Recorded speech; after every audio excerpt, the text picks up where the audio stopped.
দশমীর দিন জাজিগ্রামের ঠাকুরটা তো দেখেছি, তাই তোমাদের সঙ্গে সেটা শেয়ারও করলাম। তো জাজিগ্রামে ঠাকুর দেখা কমপ্লিট হয়ে গেল। তো এবার আমরা চলে যাচ্ছি জাজিগ্রামের পাশাপাশি আর একটা জায়গায়। তোমরা কি চিনতে পারছো? বলো তো কোথায়? এটা হচ্ছে ননগরের ঠাকুর দেখতে। তো দেখো কি সুন্দর গেটগুলো করেছে, কি সুন্দর। এগুলো যদি রাত্রেবেলায় যেতাম না, দেখতে খুব সুন্দর লাগতো লাইটগুলো যখনই জ্বলতো। কিন্তু আমরা তো আর দিনের বেলায় গেছিলাম, তার জন্য লাইটগুলো জ্বলছে না, তোমাদের সঙ্গে সেটা দেখাতেও পাচ্ছি না। তো দেখে দারুণ লাগছে, গেটগুলো খুব সুন্দর করেছে। তো চলো তোমাদেরকে দেখাই ননগরে ঠাকুরটা কেমন করেছে আর প্যান্ডেলটাও কেমন হয়েছে। তো দেখতে থাকো আমার ভিডিওটা আর সঙ্গে থাকো।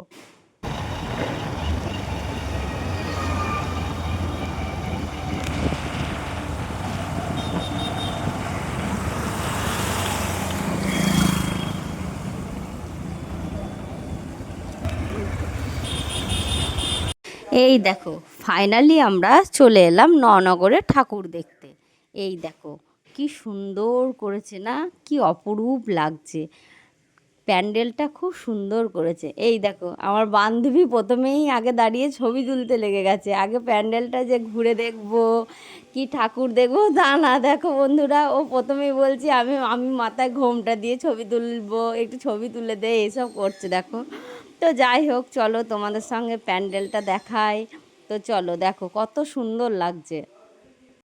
আচ্ছা, তোমরা এই ননগরে ঠাকুর দেখতে কে কে গেছো আমাকে কিন্তু বলবে। আর তোমরা কে কোথা থেকে আমার ভিডিওগুলো দেখছো সেটাও কিন্তু কমেন্ট করে জানাবে।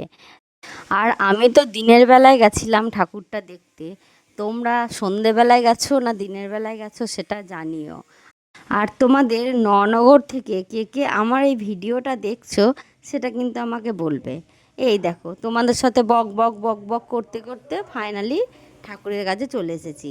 তো দেখো ডেকোরেশনটা কত সুন্দর করেছে।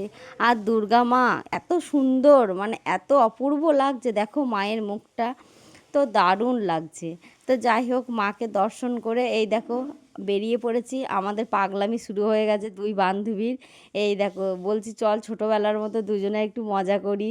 ও আর আমি অনেক ছোটো থেকেই আমরা পড়াশোনা করেছি, তো খুব ভালো বন্ধু আমরা দুজনা।